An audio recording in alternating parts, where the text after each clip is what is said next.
People have been able to do incredible skateboarding tricks in shoes that are not made for skateboarding. So I thought it would be a cool idea to test out a pair of shoes that was definitely not made for skating for more than a session, so I can make a complete review for you guys. So this is my review of the Air Jordan 6 Carmine.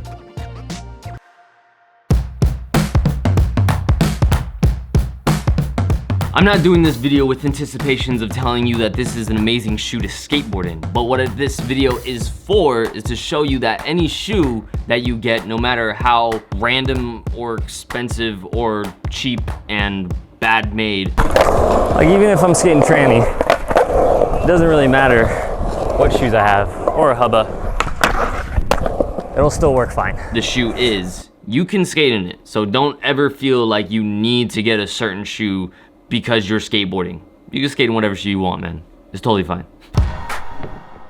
Now let's break this shoe down, and by the end of this video, you should be able to tell that, oh, it doesn't really matter what shoes you can skate in, just whatever shoes you want. Even if it's kind of a wild situation. By the way, today only, I'm having a Labor Day sale. So if you want shoelaces that are gonna last you way longer than normal skateboard shoelaces, then you can go in the description where you can get the shoelaces for $10, and you'll receive some free shoe drops along with your purchase. It's still, ow, freaking hot. As if it was not obvious enough, this is not a sponsored video, and these shoes cost me $200 that I bought from my friend Sam. He sells shoes on his Instagram. Just because these shoes weren't made for skateboarding doesn't mean that they don't have some features on them that might help with skateboarding. This upper is made out of an almost foamy suede material and pieces of leather stitched all along the upper. The tongue has this classic Jumpman logo, but because of the materials that it's made out of, it's kind of hard to see it or make it out unless you're looking at it at the right angle. Look at that thing. What is that? What is that even? Is that a mountain? Oh, it's a mountain. Oh, no, it's Jordan, sort of. You gotta there you go, there he is. Since the 1990s, I think that this is the first time that they brought back the Nike Air on the heel. There are some things on this shoe that I thought might actually be good for skating. The first thing being, you don't have to worry about tying your laces because it has this little clip that you can tie your shoes just by pulling it. And then after you're done pulling the little clip, you can go ahead and slide your laces into the shoe so they're not dangling around looking dumb while you're skating. A lot of skateboarding shoes have a little loop on the back of the heel to help you slide your foot back into the shoe. These, however, have this giant hook on the back of the shoe that make it really easy to snap your heel into the shoe. But can they ride downstairs? Hell yeah, they can. They can do anything. The very first thing that I noticed when I put these shoes on is that they do fit true to size. This little bubble that's in the back of the heel honestly didn't really feel like it was doing anything besides eliminating all of my board feel. No matter how hard I tried to feel out my board and where they're really stiff too. They're beyond stiff. If you know my shoe reviews, you know I like my skateboarding shoes to be stiff. This is way beyond stiff. It's even too stiff for me. I don't even know why you play basketball in these. Are you supposed to play You're supposed to play basketball in these, right? Fuck yeah, dude. Then how come when I played, I sucked at it? I'm just joking, I know, I'm just bad at basketball, it's fine. Oh.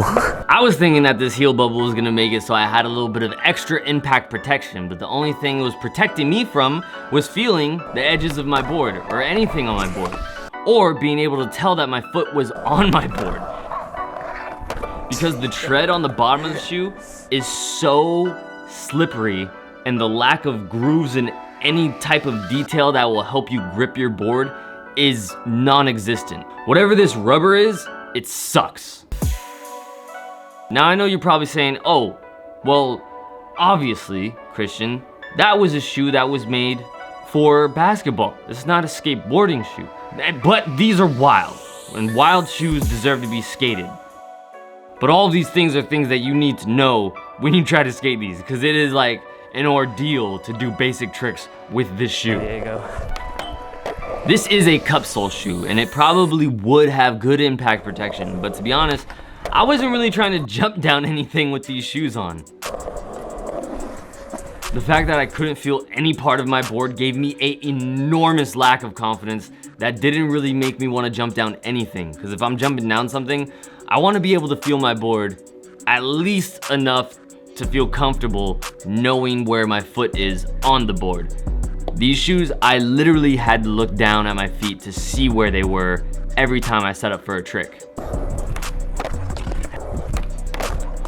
Where with shoes that are obviously made for skateboarding, if the board feel is really good, you can even tell where the bolts are when you're setting up to do your tricks. These, not so much.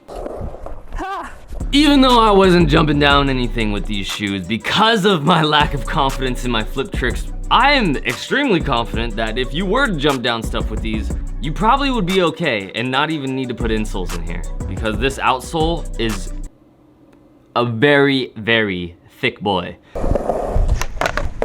During the first session with these shoes, I did not break them in. During the whole entire time that I was skating these shoes, I still didn't break them in. There's no way you're gonna be able to break these shoes in the traditional sense of a skateboarding shoe. So if you like your shoes beyond stiff, like more than a dunk, then try them out and see how it feels.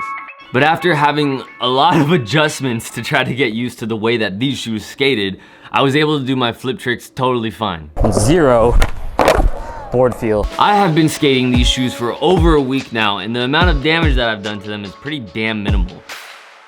The majority of the time I was skating flat ground a lot and trying to figure out how to flip my board with these shoes. So I did spend a lot of time rubbing my shoes on this grip tape. The majority of the damage happened to the outsole around the toe, and a little bit of wear and tear is happening to this leather. So I wouldn't really place these in the category of like D3 durability, but they're like a step below it and a step above the rest of the skateboarding shoes that I've skated. Because the amount of flat ground tricks that I was trying to do with these shoes should have kind of messed these up. But as it turns out, I didn't break any laces, I barely started to break any of these stitches, and the rest of this shoe still looks pretty damn brand new. I do not expect you guys to go out and get a high caliber basketball shoe to start skateboarding in, but if you like the way that they look and you have a lot of patience to get used to the way that they skate, then by all means, go out and try them. As for me, I'm gonna go ahead and go back to where the shoes are made for skateboarding. So you leave a comment down below letting me know what shoes you want me to review next. Make sure to subscribe because we're slowly growing to $2 million subscribers and dollars. That'd be cool too. Oh, and there's shoelace sales on today, and that's it. So go get your shoelaces while you can, and shoe drop.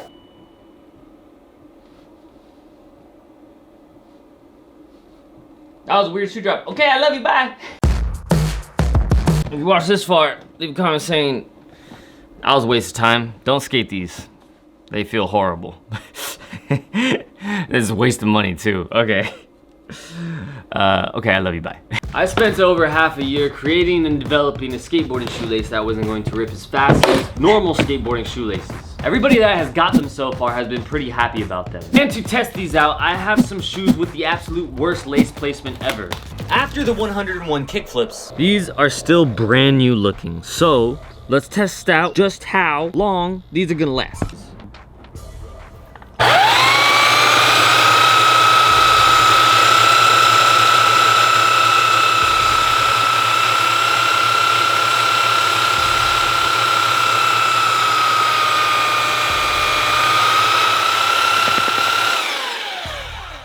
Whoa. All right, well, it's really hot, but it is also still fully intact and brand new looking. Grip shoelaces. They survived a machete, they survived an axe, they survived pretty much everything that I could throw at them and all the kickflips that I could do today before I got beat up. So, if you want your shoelaces to last way longer than original skateboarding shoelaces, then go to extendedwearlaces.com, link down below in the description, and you will help support me making more shoe reviews for you guys, and skate videos, and all kinds of skateboarding content. So, subscribe, I love you guys, and I'll see you in another video. Peace. Oh, shoot.